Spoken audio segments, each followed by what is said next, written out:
Picture a cramped workshop in a converted Victorian hospital in the east of London. The floors creak, the air smells of old stone and fresh leather. Scraps of silk and calfskin are piled on every surface. And behind a battered workbench sits a small, quiet Malaysian man, pushing a needle through leather with the calm precision of someone who has been doing exactly this since the age of 11. That man is about to become one of the most famous names in the luxury world. And he is about to lose it. Hold on that for a second. Because this is not the story you think it is. The name on the box will be worn by Princess Diana. It will appear on Oscar night, on red carpets from Los Angeles to Cannes, on the feet of Madonna, Beyoncé, Jennifer Lopez. It will be turned into shorthand for a certain kind of dream. Beautiful, expensive, a little dangerous. And the company that starts in this cold room will one day sell for more than $1 billion. Here is the part almost nobody knows. The man whose name is on every single box. The craftsman who built this thing with his bare hands. Who stitched leather when nobody was watching. Who earned the trust of the most photographed woman on the planet, one handmade pair at a time. He will not be the one who keeps the company. He will sell his stake. He will watch his own name become an asset on someone else's balance sheet, traded between people who never held a needle in their lives. He will spend years as a footnote in the story of his own brand. Don't skip ahead. Let that land. How does a boy born into poverty on a small island in Malaysia, the son of a cobbler who worked out of the front room of a modest shophouse, end up dressing the most famous woman in the world? And how does he lose control of a billion-dollar empire that carries his name and still come out ahead? I am going to walk you through the whole thing, step by step, from an empty cold room to the red carpet. And I will tell you honestly right now, somewhere near the middle, there is a moment you are not going to like. A moment where a single choice either builds a legend or breaks a man. Stay to the end, because that is where I hand you the one principle this quiet craftsman repeated his entire life. It works on far more than shoes. And it begins, the way most extraordinary stories do, not with money and not with a single brilliant idea. It begins with a child watching a parent work. Georgetown, the island of Penang, Malaysia, the 1950s. A small city on the edge of the island where for centuries different worlds had collided. Arab traders, a British crown colony, Chinese merchants who built their shophouses in long rows, Indian workers who brought temples and spices. A place of layered languages, layered flavors, layered histories. You could hear 3 tongues in a single street market and taste 2 centuries of migration in a single meal. It was not a wealthy city, but it was alive in a particular way. Alive with craft, with trade, with the energy of a place that has always had to make something out of almost nothing. In one of those shophouses lived a man named Choo.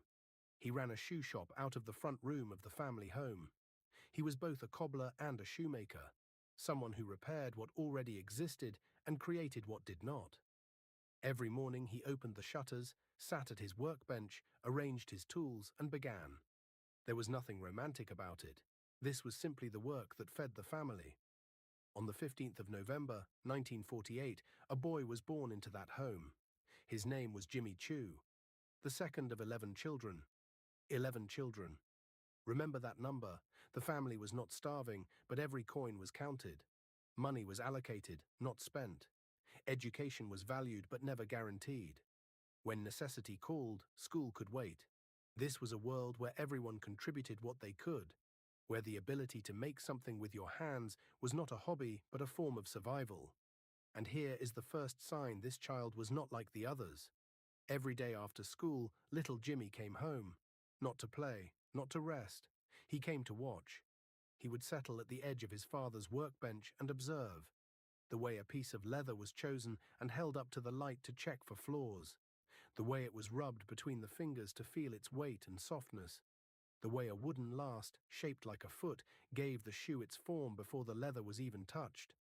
The way a pattern was cut, the way each stitch was placed so the shoe would hold its shape for years. These His cloves are the father did finest not quality narrate from any the of islands. it. His father worked. And the Jimmy peppercorns. watched. What is You your are price for probably the full thinking, basket? so what? A boy sat near his father. Here is the part that matters. Years later, Jimmy explained how it really went. His father would not let him make a shoe at first. He said, sit and watch, sit and watch.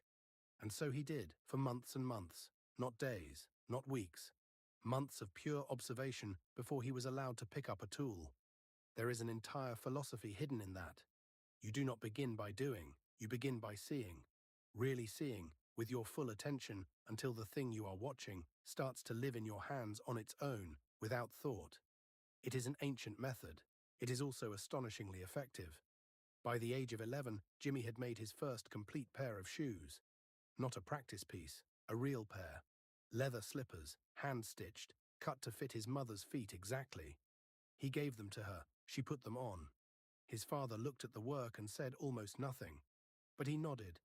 And in that house, that nod was worth more than any praise. Think about your own work. How often has someone simply nodded at you in a way that told you were seen? For this boy, a single nod from his father became fuel for a lifetime. But Penang could not hold what was already growing inside him. The financial pressure on the family was constant. 11 children, a shop in the front room. School became a luxury, and Jimmy dropped out before he even finished primary school. Not because he was slow, not because he had no interest, but because life simply left no other choice. Stop on that. Not as a fact, but as a consequence. The man who would one day receive an honorary doctorate, who would open his own fashion academy in the most expensive part of London, who would be honored by a queen and given a title by his own homeland. That man never finished primary school. When people talk about barriers to success, they usually mean things that make the climb harder. Jimmy was not climbing with a heavier pack. He was climbing with no shoes at all. And yet something in him was already formed that no school can give. He understood craft from the inside. He knew what it meant to take a raw material and turn it into something that serves a human body. Something fitted, something that works, and if you are truly skilled, something beautiful. He knew the difference between a well-made shoe and a poor one in a way most people never learn, because most people never have to. It was in his hands. It was in his eyes. It was the inheritance his father gave him without a single word, just by working. And he was going to need every bit of it. The early 1980s. Jimmy Choo steps off a plane in London. He is in his early 30s. His English is thin. His savings are thinner. And the city receives him the way London has always received young people who arrive with ambition and no connections. With complete indifference. Nobody in fashion was waiting for him. Nobody was holding a door. Not a single person in that vast city knew who he was, and not one of them cared. Imagine it. You have crossed half the world. Behind you, an island, a family, a father's workbench. Ahead, a grey, cold city where you understand only half the words on the street. Almost nothing in your pocket. Not one familiar face. Most people would have folded. Most would have gone home. But Jimmy had one point on the map. One reason he had come. A shoemaking college in the east of London, one of the most respected in the world. And here is a small but crucial detail. The name of that college goes back to a medieval guild of craftsmen who worked with new leather to make shoes that had never existed before. They were deliberately distinguished from cobblers who only repaired old ones. Feel the difference? One repairs what is, the other creates what was not. Jimmy's father had been both, but Jimmy himself always leaned toward the second. Not to repair, to create. He enrolled in 1980, and almost at once something shifted in him. For the first time in his life, he had access to real industrial machinery, to materials he could never have sourced in Malaysia, to teachers who spoke the technical language of his craft at the highest level. The college gave him what Penang could not. Not the will to make shoes, which he already had, but the knowledge to make them at a level where the world would take notice. You might ask why a man who had been stitching since 11 needed a college at all. Jimmy answered it plainly himself. Without that school, he would not be where he is. A man with a lifetime of practice in his hands still calls his education the turning point, and if you are truly because skilled, mastery at that level demands more than inherited skill. It demands understanding why something works, not only that it works. Take that for yourself right now. Talent and experience are one thing, but at some point you need the room, the tools, and the teacher that lift you to the next level.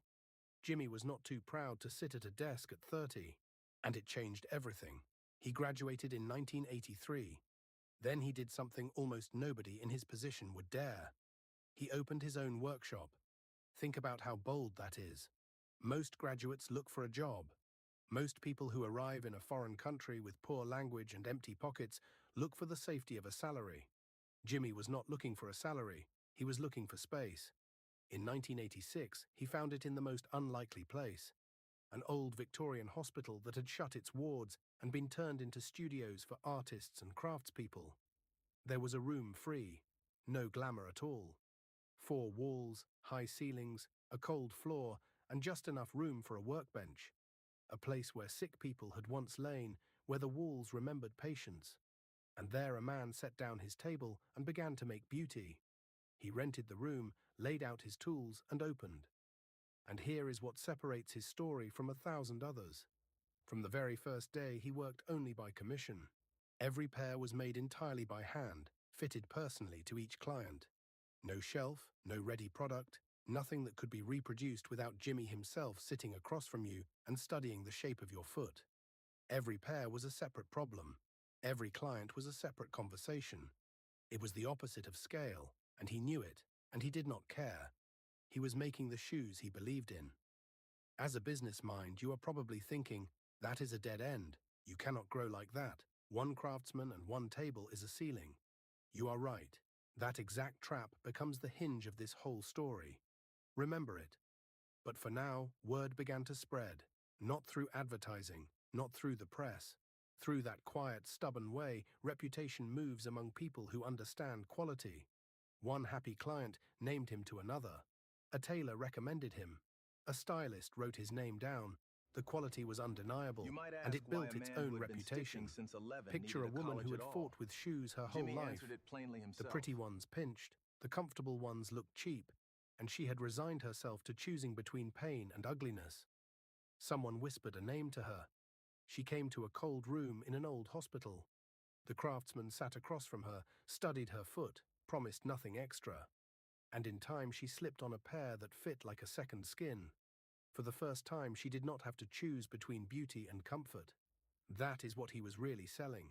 Not shoes. The feeling that someone had finally made a thing just for you. People like that come back. And they bring others. And among those others, one day, are names that take your breath away. 1988. A British magazine that the fashion world treats as a Bible, one of the most influential publications on earth, the one that decides who is fashionable and who might as well not exist, runs an 8-page spread on Jimmy Choo's work. 8 pages.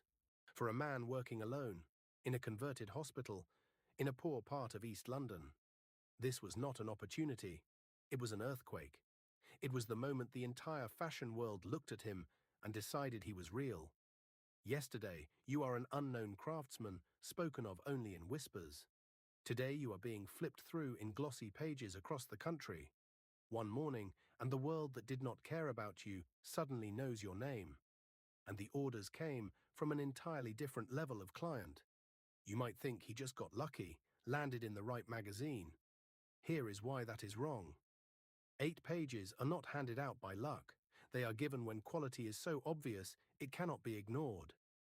Jimmy had prepared for that day for decades, since he was 11, since his father's workbench. Luck opened the door, but the man who walked through it had been ready his whole life, and somewhere in the early 1990s, a woman took notice of his shoes. Diana, the Princess of Wales, the most photographed person on the planet, let that land. A boy born second of 11 children on a small island. The son of a cobbler. A man who never finished primary school, now making shoes for a princess. Diana wore Jimmy Choo to one You of her absolutely first must public speak with them. appearances They as a handled royal. everything beautifully. Pale blue satin Thank you, I slingbacks. appreciate the referral. She had found him through the tight circles of London's elite, where everyone knows everyone. And she kept coming back because he gave her exactly what she was looking for. Shoes that were extraordinary without being theatrical. Shoes that understood the weight of public life. Shoes that fit perfectly because they were made for her feet and no one else's. Jimmy would go to the palace to discuss designs. He would sit with the princess and go through her schedule. A state visit here, a hospital opening there, an international trip where the photographs would be studied by 1 billion people. Not long ago, a cold room in an old hospital. Now, a palace. The same man, the same needle, talking with a princess about where her feet would be comfortable. And here is the most human part. Jimmy recalled that Diana was nothing like he expected. Completely down to earth. She never complained about the fit. She never said a shoe was too tight. And she wore shoes in front of the world's cameras for hours. Not one complaint. That alone is proof of how perfectly they fit.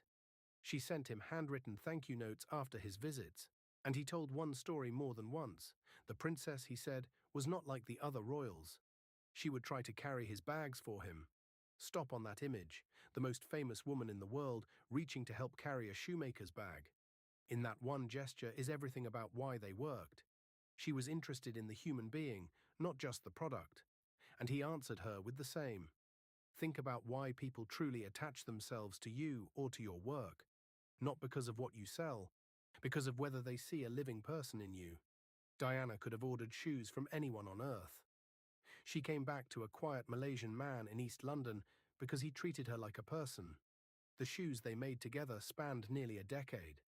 Black velvet flats with a bow at the toe, two-tone heels, pale satin for evenings, calm elegance for the days when the cameras would find her anywhere and she needed to be quietly, perfectly right. Each pair was a conversation between a craftsman who understood what shoes could do and a woman who understood, better than almost anyone alive, what it meant to be looked at. But the hardest part is ahead. In the summer of 1997, Princess Diana of placed her Wales. final order. Flat pumps in The most V-cut photographed Italian person silk, on the the planet. fabric brought in specially from a supplier who served the Queen herself. Jimmy finished the shoes. They were ready. They were waiting for her. On the 31st of August, 1997, Diana died in Paris. The shoes were never collected. That pair stayed with Jimmy for nearly 30 years. He has spoken of them quietly, plainly, never reaching for a neat meaning. He simply states the fact and leaves you to feel its weight. A small private grief folded inside an enormous public one. The last thing she never received. Let that land. There is something unbearably human about a finished pair of shoes that no one ever comes to collect. We will return to those shoes. Right at the end, remember them. But even as the Diana story unfolded, something else was already moving. Something that would prove to be a very different kind of loss. A year before the princess died, in 1996, a young woman walked into the cold workshop in East London. She was 27. Her name was Tamara Mellon. She was no stranger off the street. Her father was a former Hollywood stuntman who had become co-owner of a huge hairdressing empire, and she herself worked as an accessories editor at that same Bible of a magazine. She had access to everything interesting in fashion, and of all of it, she had decided the most interesting thing was the quiet man making shoes in a converted hospital. Her proposal was clear, and from a business standpoint, completely sound. Here is where that trap I asked you to remember goes off. Jimmy makes extraordinary things, she said, but his business is caged by its very nature. Every pair demands his personal time, his attention, his presence at the fitting. You cannot grow like that. To scale it, you would have to multiply Jimmy himself, and that is impossible. One craftsman, one pair of hands, one table, 24 hours in a day. That is the ceiling. As a business mind, you are thinking, this is simple. Launch a more accessible line, make it in a factory, sell it in stores. That is exactly what she proposed. A ready-to-wear line, made in Italian factories to a standard worthy of the Jimmy Choo name, sold in boutiques, priced at the top of what a wealthy buyer can still reach. Her father put up the starting capital. A relative of Jimmy's, who had worked beside him since the late 80s, joined the new company and later took over the design of the line. And here it is, the fork, the moment of choice. Two roads. The first, stay yourself. A quiet craftsman in a cold room, every pair by hand, full control, full honesty of the craft, but also a full ceiling. The second, hand your name to a machine. Let shoes stamped Jimmy Choo be made by hands he would never see. In exchange, growth the boy from Penang could never have dreamed of. Global fame, boutiques, real money. Jimmy said yes, and the brand took off. The first boutique opened in May 1996 in an expensive part of London where the rent alone tells you who is meant to shop there. The shoes sold, and sold well. In a remarkably short time, the brand accelerated in a way no handmade workshop ever could. It looks like a triumph. But underneath the acceleration, something was surfacing that perhaps had not been examined closely at the start. This was Tamara's machine. The creative direction of the line, the retail strategy, the investor relationships, the positioning, all of it was her domain, her language. And Jimmy, the craftsman who had spent 40 years learning to make shoes by hand with the patience of a medieval guildsman, was not built for that world. The boardroom was not his workbench. Investor presentations were not his language. He knew how to speak to leather, to a needle, to the shape of a foot. Here they spoke in stakes and valuations and strategy. Think of a person who spent a lifetime being the best in the world with their hands. The best mechanic, the best cook, the best builder. Then the business grows, and suddenly what matters is not what you can make, but how you negotiate and present numbers. And the most skilled person in the room feels like a stranger in their own company. That is what was happening to Jimmy. His name was on every box, his story sold every pair, and he drifted further from the center of it. By 2001, 5 years into the partnership, something had broken. Exactly what happened between the partners is not fully public. What is public is the outcome. In November of 2001, Jimmy Choo sold his stake. This is simple. 50%, Launch a his more entire accessible half. line, The make it in a reported figure was factory, $30 sell it in million. stores. That is Stop and be exactly honest. what she 30 proposed. million is a life-changing sum. For a man who came to London with almost nothing, who built his career one bespoke pair at a time in a room that once held the sick. For the boy from Penang, that kind of money was beyond imagining. So what is wrong here? He became rich. Didn't he win? Didn't he? Here is why it is not that simple. The full weight of it only lands when you understand what he was selling. Not an abstract stake in a financial machine. Not shares. He was selling his name. The exact name his parents gave him on a small island.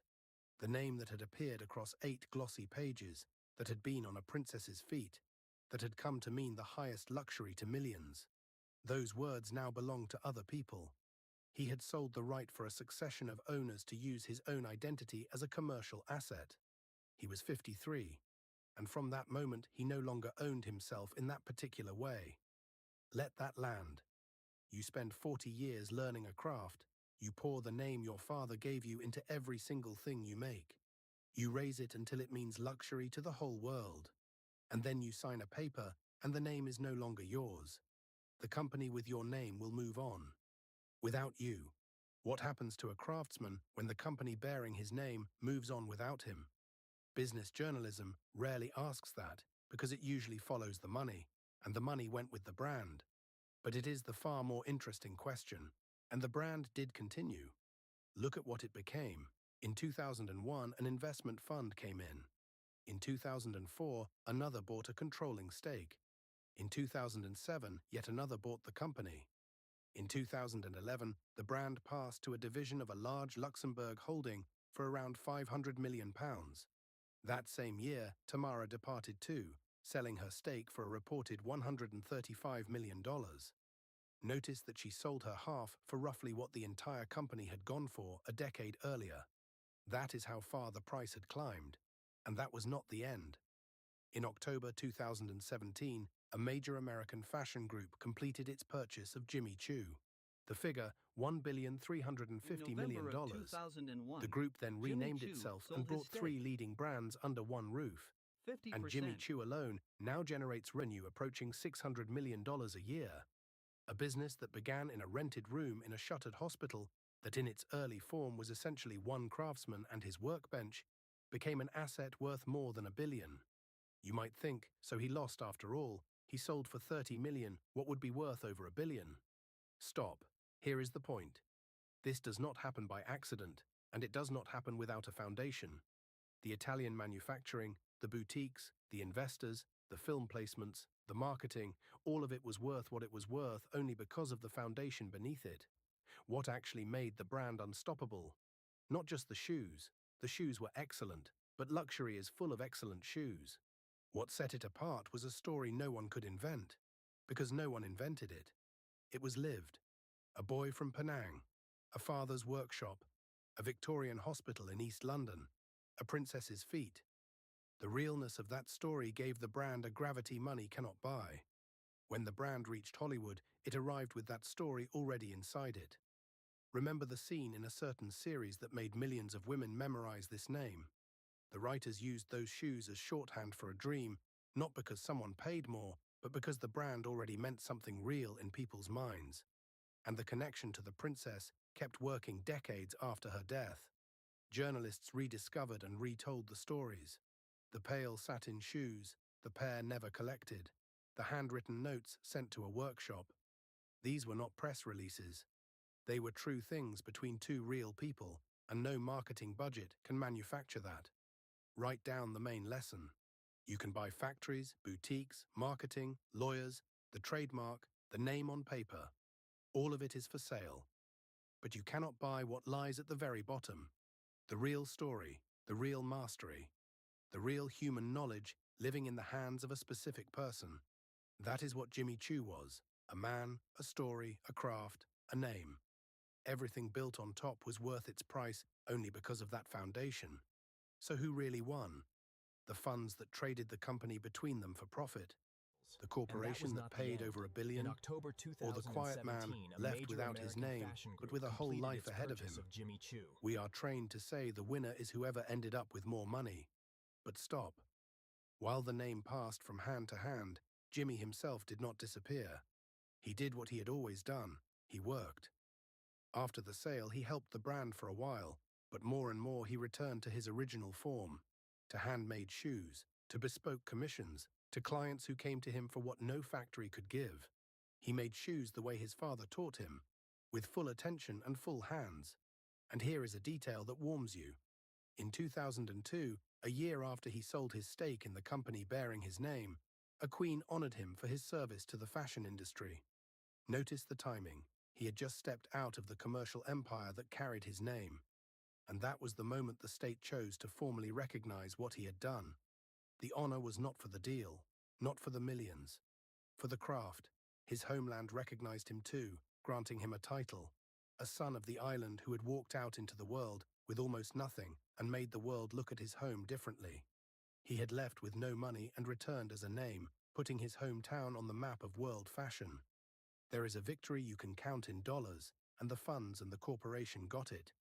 And there is a victory you cannot buy. An honor for the craft. A title from your homeland. A pair of uncollected shoes you keep for 30 years because you made them with full devotion. Knowledge in your hands that no deal can take. So who really won? Jimmy's real answer came not in words. It came in what he did next. Most people in his place would have retreated into wealthy, quiet retirement, or turned bitter, or spent their remaining years explaining to interviewers how they were wronged. You have probably seen people take one of those roads. Maybe in your own family, a grandfather who got his due but never forgave, a father who succeeded but spoke only of whoever once crossed him. Jimmy did none of it. He did what real craftsmen do. He kept working. He went back to where he began, to bespoke shoes, to handmade work, to clients who came specifically to him. He made shoes the way his father taught him, with full attention and full hands. And then he did the thing that is the real answer to who won.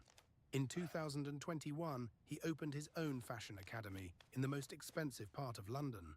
His own institution, a school for young designers with a particular focus on the handmade, on technique, on the kind of knowledge you cannot learn from a screen, only from a teacher in whose hands the skill still lives. A boy who never finished primary school opens his own academy and teaches others what he once gathered grain by grain. And he went further, opening a branch in a humbler area to reach talented young people with no access to money or connections. People like the one he had once been. And here is the loop that gives you chills. Remember the college that, in his own words, is the reason he is where he is. The one he entered at 30, barely speaking the language. Jimmy became its ambassador, the very institution that formed him 40 years earlier. He went from a student who could barely speak the language to a man whose name is now attached to a scholarship for the best students.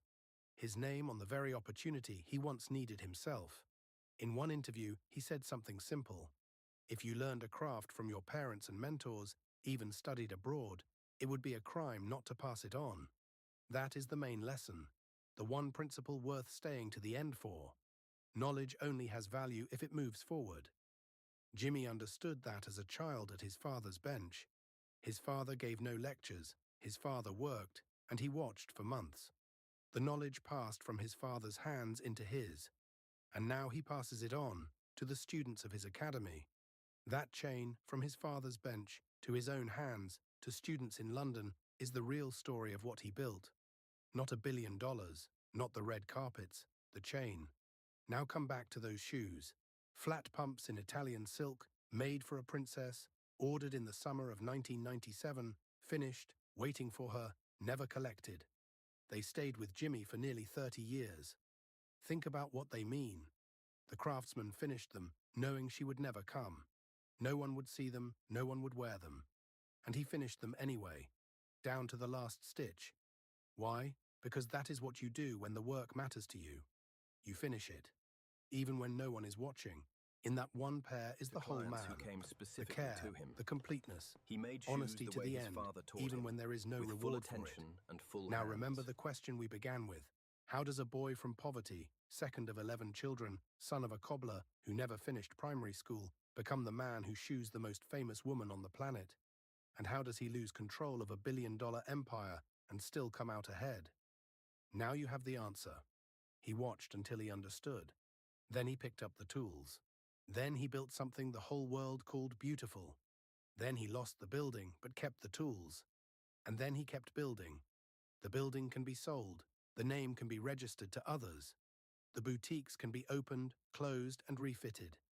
But the knowledge of how to make a perfect shoe, the knowledge that begins with a child watching a parent work and ends only when the craftsman himself stops, cannot be bought by any company at any price.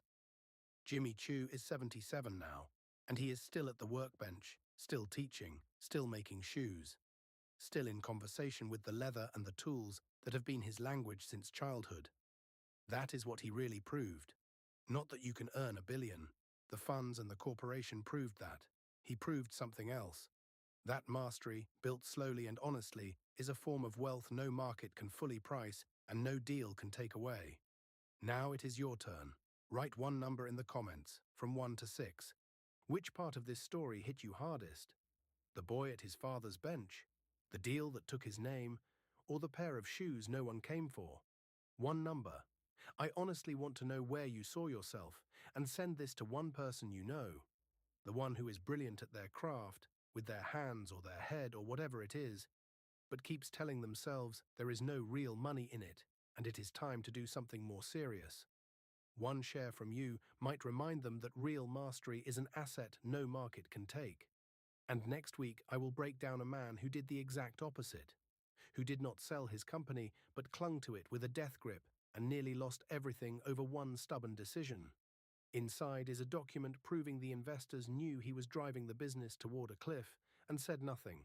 Subscribe so you don't miss it.